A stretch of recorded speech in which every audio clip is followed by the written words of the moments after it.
have two readings from the Old Testament, one from Genesis and one from Exodus. So God created mankind in his own image. In the image of God he created them, male and female, he created them. God blessed them and said to them, "Be fruitful and increase in number, fill the earth and subdue it. Rule over the fish in the sea and the birds in the sky, and over every living creature that moves on the ground." Then God said, "I give you every seed-bearing plant on the face of the whole earth, and every tree that has fruit with seed in it. They will be yours for food. And to all the beasts of the earth, and all the birds in the sky, and all the creatures that move along the ground, everything that has the breath of life in it, I give every green plant for food." And it was so. God saw all that he had made, and it was very good. And there was evening, and there was morning, the sixth day. Thus the heavens and the earth were completed in all their vast array. By the seventh day, God had finished the work he had been doing. So on the seventh day, he rested from all his work. Then God blessed the seventh day and made it holy, because on it he rested from all the work of creating that he had done.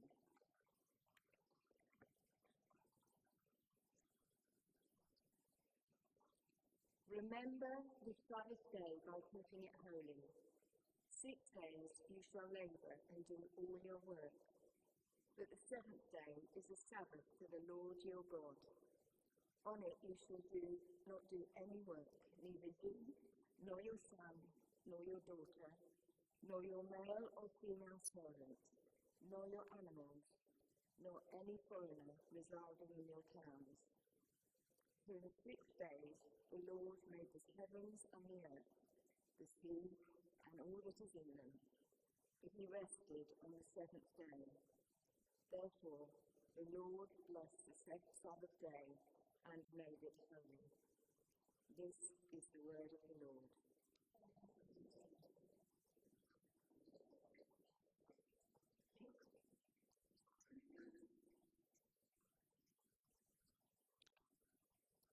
The third reading is taken from Mark, chapter 2, verse 23. Jesus is Lord of the Sabbath. One Sabbath, Jesus was going through the cornfields, and as his disciples walked along, they began to pick some ears of corn.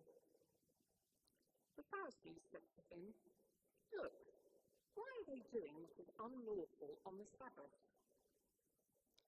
He answered, "Have you never read what David did when he and his companions were hungry and in need?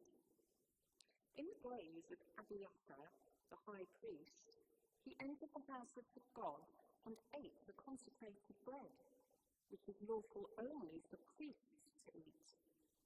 And he also gave some to his companions." Then he said to them, "The Sabbath was made for man, not man for the Sabbath.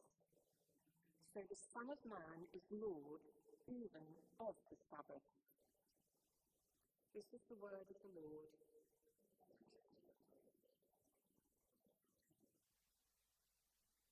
So Caroline's coming, and we're going to pray for her before she speaks. Heavenly Father, we thank you for your word. Thank you for this gift of Sabbath. We pray that you will speak through Caroline and reveal to us your truth this morning that will change us into the likeness of Jesus more and more. Amen. Thank you. For anyone who doesn't know me, I am Will's wife. My name's Caroline. So our theme this morning is fasting and Sabbath. And you might be wondering why we are talking about Sabbath in a series on fasting. That's a really good question. I asked Will that question myself, and he said, well, actually, this series isn't really focused just on fasting. It's more focused on prayer and on how we can make more space in our lives for God. And that definitely relates to Sabbath. If fasting is abstaining from food to draw near to God, then Sabbath is abstaining from work for the same reason. So that's one thing. Another thing is that in this series we're looking at spiritual disciplines, looking at them in our small groups in a more general way as well. And as we shall see, Sabbath is an absolutely core spiritual discipline, and yet it is one that has been largely forgotten and neglected in the Western church. So it's really important that we talk about it. And then also, this series is about rhythms. The Christian life is actually intended to be rhythmic and seasonal. It's not meant to be the same all the time, every day. So there's community and there's solitude. There's fasting and there's feasting. There's work and there's rest. But our 24/7, 365 days a year world has robbed us of these rhythms and made every day the same. Even nighttime, you can do your shopping or whatever. So what is Sabbath? Well, the word comes from the Hebrew word Shabbat, which literally means to stop or to cease. So in its simplest form then, the Sabbath is a 24-hour period when we cease our usual work. That could be from sundown to sundown, which is the way the Jewish people celebrate it, or it could just be one 24-hour day. If possible, it's best to keep it on the same day each week. It doesn't have to be Sunday, but it helps to have a regular rhythm. But we shall see that it's much more than just a day where we don't work. It is one day in the week that is different, that is set apart. So our first reading from Genesis chapter 2 tells us that this spiritual discipline is as old as creation itself. On the seventh day, it said, God rested from all his work, and then God blessed the seventh day and made it holy, because on it he rested from all the work of creating that he had done. So God established this day of rest right there at the very beginning, and I think it's built into our DNA. If it's good for God to rest, then it's certainly good for us to rest. And it's actually hardwired into us to have this rhythm of life. 6 days of work, 1 day of rest. That's how we will function best, and we ignore that at our peril. So it was built in at creation, and then we heard about it again in our second reading, which was taken from the Ten Commandments, when God was setting his people apart, taking them from slavery and turning them into his people with a special identity. So there is in the fourth commandment, remember the Sabbath day by keeping it holy. 6 days shall you labor and do all your work, but the seventh day is a Sabbath to the Lord your God. On it you shall not do any work. And then there's a great long list. No one, not your sons, not your daughters, not your maidservants, not even the servants, not even the animals to do any work. Because in 6 days the Lord made the heavens and the earth, and he rested on the seventh day. Therefore the Lord blessed the Sabbath day and made it holy. I notice that is the longest commandment. God really seems to drive the point home. Perhaps he knows how difficult we will find this and how prone we are to thinking that it doesn't apply to us. So he spells it out in great detail and repeats it. And while most of us would agree that it's a good idea to obey the Ten Commandments, most, if not all of us, routinely disobey this one. And worse still, we're not even that concerned about it, about the fact that we disobey it. In fact, in our society, in our culture, it's almost a badge of honour to talk about how busy we are and how we can't possibly take a day off. But that is not a biblical perspective to have on our lives. I also find it really interesting that this is the only spiritual discipline mentioned in the Ten Commandments. There's no command to pray. There's no command to read the scriptures. There's no command to fast. But we are commanded to keep the Sabbath. It could be said, therefore, that keeping the Sabbath is the most important spiritual discipline of all of them. And yet, somehow, in the church, we have almost completely lost this practice. How has that happened? Well, there's a clue to the answer in our gospel reading. We can see from that little story in Mark's gospel that the Jewish tradition had, over the years, multiplied the requirements and restrictions for keeping the Sabbath, so that there were endless rules about what did and didn't count as work. Clearly, picking corn, even in a casual way, was counted as work and therefore prohibited. And so Jesus is questioned by the Pharisees because he doesn't tell his disciples off or prevent them from picking some ears of corn as they walk through a field on the Sabbath. Jesus challenges the legalism of their traditions by quoting an example from the Old Testament when King David broke the rules.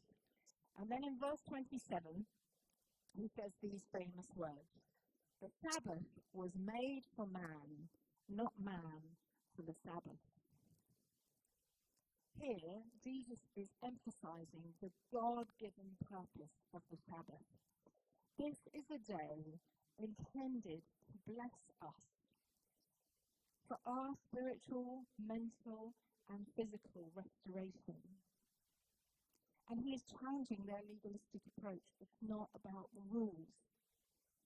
But sadly, in wanting to avoid that legalism and to emphasize our freedom because we are free, it seems that the church, or at least the church in the West, has thrown the baby out with the bathwater.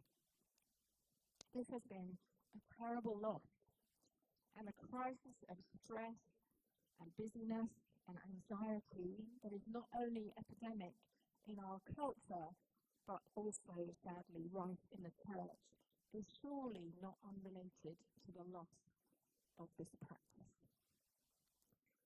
The command to keep the Sabbath should be music to our ears. One writer says, "It's like being commanded to eat ice cream. Why would you not want to do that?" We have a friend who is a curate, a trainee vicar in a different diocese, and he has just been given a job as a vicar in another different diocese. And he was surprised to find that in the new job contract, it said he must take 2 consecutive days off once a month. Now, I know there's a joke about how vicars only work 1 day a week, and what do they do for the other 6 days? But actually, most of the vicars that I know work incredibly hard and struggle to take a day off each week. When I heard our friend say this, I thought, oh, can we go and work in that diocese, please?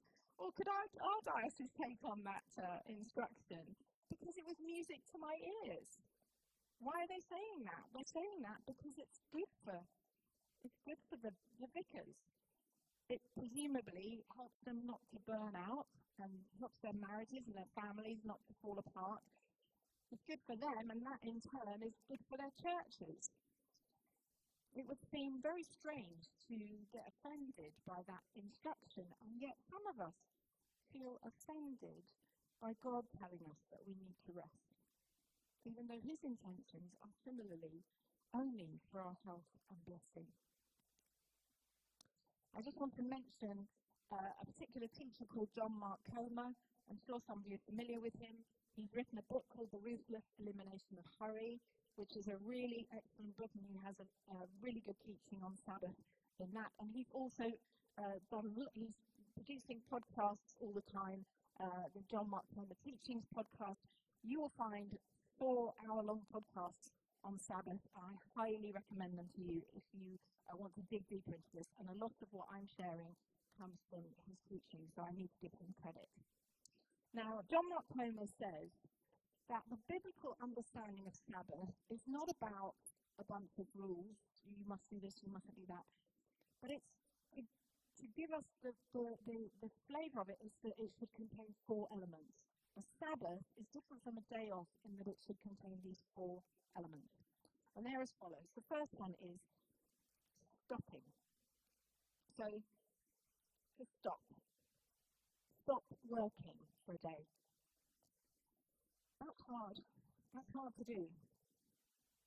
It takes planning and a lot of discipline.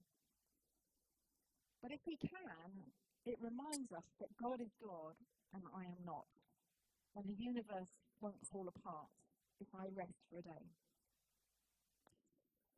Rabbi Abraham Heschel has written on the Sabbath, and he takes this even further. He says, don't just stop working, but rest even from the thought of work. Now that's challenging. We're invited in that way to stop worrying, not just to stop working, but to stop worrying and thinking about our work. So stop working, stop worrying, but also stop wanting. We're always wanting more in our consumer society, and the advertising companies monetize our dissatisfaction by making us think that we need ever more stuff or ever more experiences to be happy. Sabbath has been called an act of resistance to the twin gods of our society, which are accomplishment and accumulation. It's a way of declaring our freedom, that we are not slaves to accomplishment and accumulation. Sabbath is a day when we don't have to accomplish anything, and a day when we stop accumulating and wanting stuff we don't need. So it's a good day to abstain from shopping and instead to focus on enjoying what we already have and receive it again as a gift. So stop. Stop working, stop worrying, stop wanting. And I've got to say something here about our phones. The ideal for Sabbath would be to switch our phones and all our devices off completely and have a complete break. I must confess that Will and I have only managed that very, very occasionally. But we are trying to cut right back. Could you switch off your notifications? Could you not check email? Maybe only answer messages from family and close friends on those days. That's always a worry for me, is that one of our boys might send a message. And we used to have a landline, so I could think, well, we can switch the phone off because they know they can call us on the landline. We don't have a landline now, they don't give them out anymore. So, but, you know, that could be a thing. I'm only going to respond to them on this day. That's what I think is where I'm trying to get to. This is a really tough one. Our phones, you know, are such a distraction and an addiction for us. But if we're going to experience the blessing, the full blessing of Sabbath, then I think we probably do need to switch off from them in some way to stop the constant demands and notifications that are bombarding us through our phones. And wouldn't that be a declaration of freedom if we could actually be free from our phones for a 24-hour period? That would be something. Okay, so stop. Secondly, rest. Now, this will be different for different people, but it will likely involve sleep, a bit more sleep, a nap, a lie-in, and it might involve a walk. What's restful for you? Going for a walk in God's creation is a lovely thing for many of us to do on a Sabbath, or have a meal with friends. For some people, going for a run might be a restful thing. That would not count as something I would want to do on my Sabbath. It would be far from it. What about reading a book? What's restful for you? If you're married, then this is a day for marriage time, a day to prioritize each other, to make space for good conversations, and it's a great day to make love. In fact, I think there was one rabbi who commanded people to make love on the Sabbath, if you're married. And you're more likely to want to make love if you've spent the day having quality time together. And that leads on nicely to the next one, which is delight. So stop, rest, delight. Apparently, and I think this is really rather wonderful, the word Shabbat also means to delight. Isn't that interesting that stopping and delighting should be so closely connected? So that immediately kicks out any idea, this idea of delight kicks out any idea that the Sabbath needs to be a somber day where we're not allowed to have any fun, because we're invited to delight.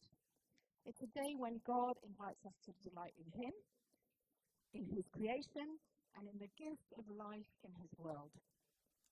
John Mark Comer says this, on the Sabbath, pamper your soul with joy and feed it with beauty.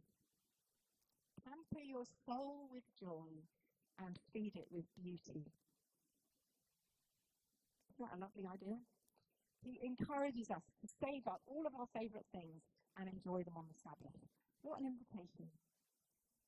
So, making it special is part of that.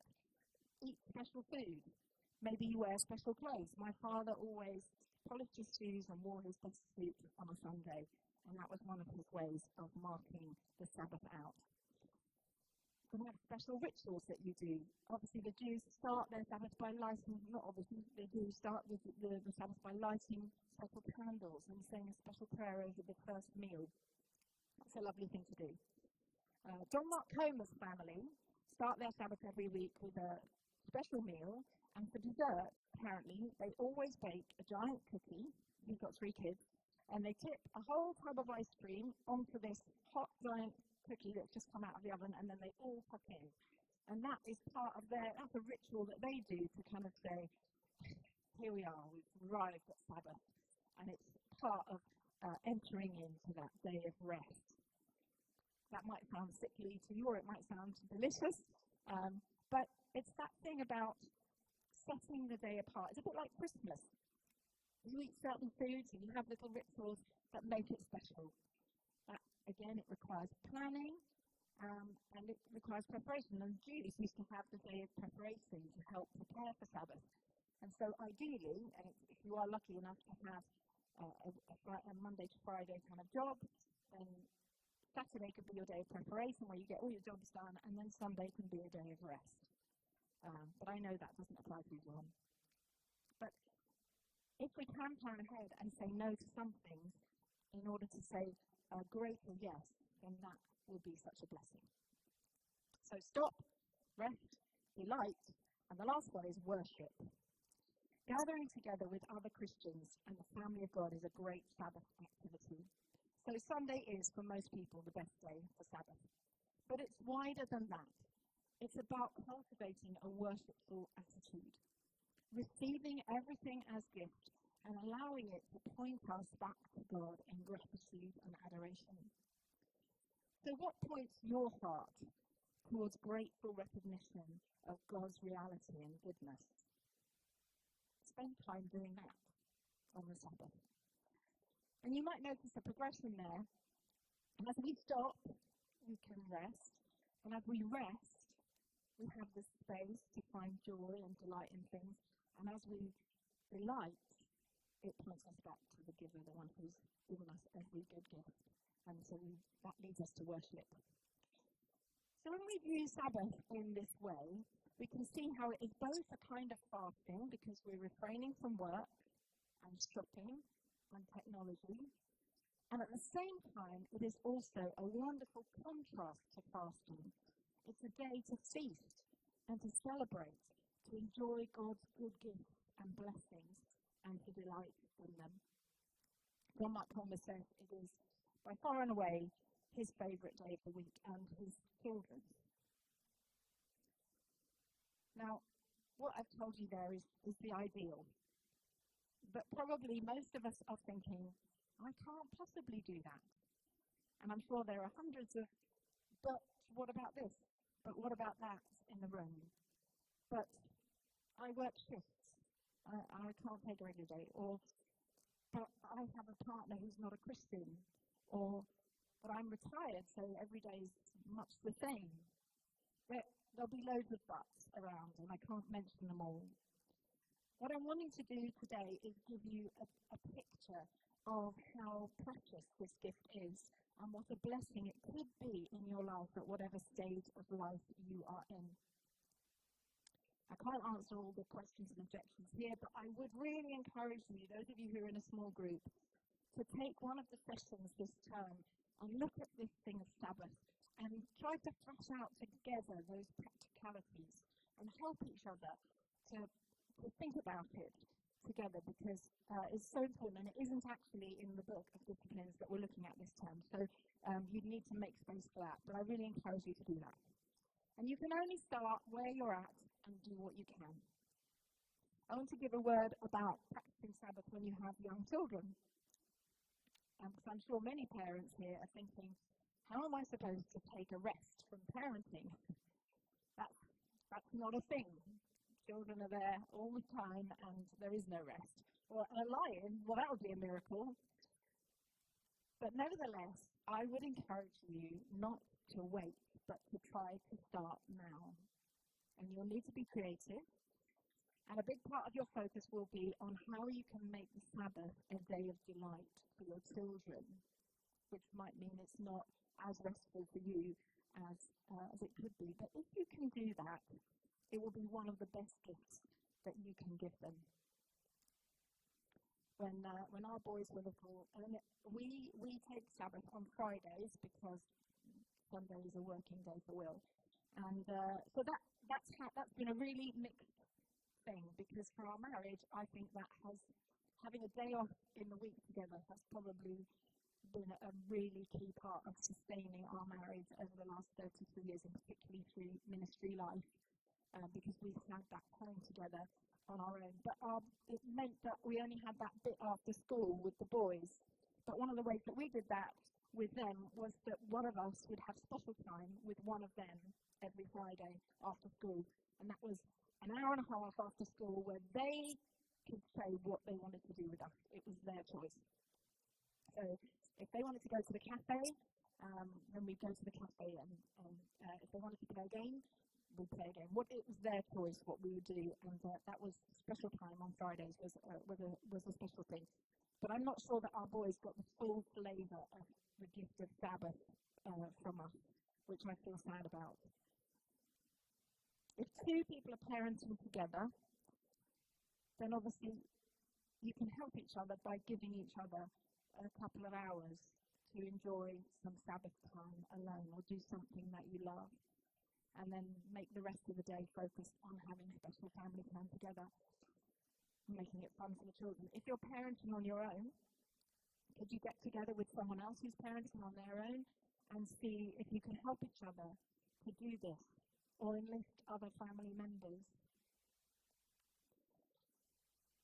Some of us might just be feeling the demands of work and life are just too great to take a whole day. I can't. Okay, could you start with half a day? Maybe one day a week. Don't switch your phone on until midday. Have a lie-in. Have a longer quiet time. Go for a walk. Take a bath. Eat a special meal. What could you do? Start somewhere. This is an invitation to think, what do I love doing? What would give me rest? And to plan that every week. I was recently invited to join a group of women from different churches for a season of fasting and practicing some spiritual disciplines together in community. That seemed like a really good time when our church is doing fasting and prayer, so I said, okay, yeah, well, let's do this. And we've committed to various things, committed to certain fast days, to fasting on certain days. We've also committed to some kind of all-the-time fast, like no snacks between meals, no puddings or sweet treats, no television. So a few quite hard things, especially if you're like me and you've got a sweet tooth. But we've also agreed to keep the Sabbath. That's a discipline that we're going to do over the next few weeks. And that needs to be a day that feels different, in which we're free to enjoy and celebrate however we like. Now, I've only been doing this for 1 week, but I can tell you I was really looking forward to Friday. It was going to be, especially I was speaking on it, and I've committed to celebrate the Sabbath, but also I was speaking on it, so we were really determined to have a good Sabbath this week. And Will and I, we just had such a lovely day. We went for a walk, we had a pub lunch, and then in the evening we watched a film. It was really simple things. We had lots of time to chat. But I can't tell you how much more I appreciated those little treats, like having a dessert at lunch, having a glass of wine with supper. I spent the day feeling so grateful and delighting in everything because it felt different and special. So there's that joy of rhythms and contrasts rather than everything just being the same every day. But I will say, even though we're now at a stage of life where it should be easy for us to do this, we have really struggled to keep Sabbath, particularly in the whole moving house thing. We were, Fridays were full on unpacking and sorting things out. And even this week, when we were really determined, we both had work things crop up that could have,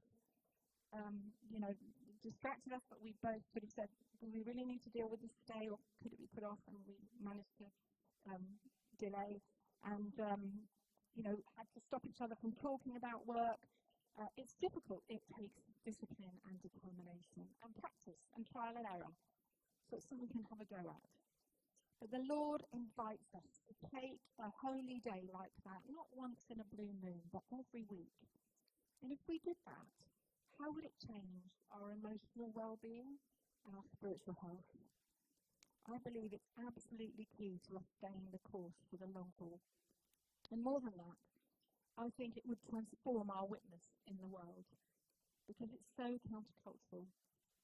Philippians 2 verse 15 in the Message says this: "Go out into the world, uncorrupted, a breath of fresh air in this squalid and polluted society.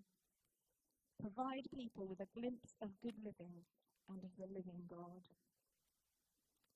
I think Sabbath is a big part of that good living. We are much more likely to demonstrate God's love, joy, and peace in our lives if we are well rested. Let's agree together to make every effort to obey this wonderful command, so that we give the people around us a glimpse of this good living and of the living God. Amen.